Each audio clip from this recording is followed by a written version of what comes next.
आज हम लोग देखेंगे क्लास 12 का 3.1 का दूसरा क्वेश्चन। ठीक है, हमारे पास क्वेश्चन दिया गया है दूसरा कि यदि किसी अवयव में 24 अवयव हैं तो इसकी संभव कोटियाँ क्या हैं।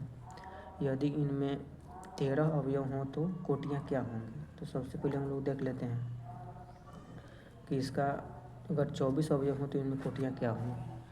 तो हम लोग देख लेते हैं कि 24 अवयव को हम लोग किस किस प्रकार से लिख सकते हैं। ठीक है, तो देख लिया हमारे पास 24 है, इसको हम लोग लिख सकते हैं 1 × 24, फिर लिख सकते हैं 2 × 12, फिर लिख सकते हैं इसको 3 × 8, और फिर लिख सकते हैं इसको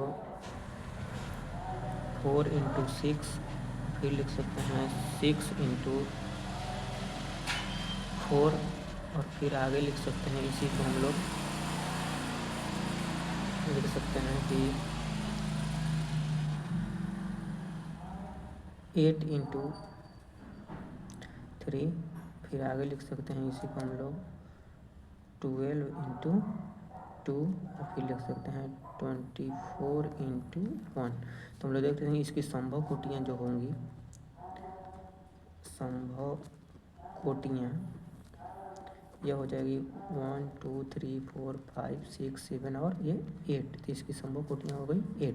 अब देख लेते हैं, हम लोग इसी में कह दिया है हमारे पास कि यदि इसमें 13 अवयव हो तो इसकी कोटियाँ क्या होंगी। तो 13 के लिए हम लोग देख सकते हैं कि 13 को हम लोग किस किस प्रकार से लिख सकते हैं। 13 को हम लोग लिख सकते हैं 1 × 13, और फिर इसको लिख सकते हैं 13 × 1। ठीक है, तो इसके लिए संभव कोटियाँ हो जाएंगी, संभव कोटियाँ वो हमारे पास हो जाएगी 2।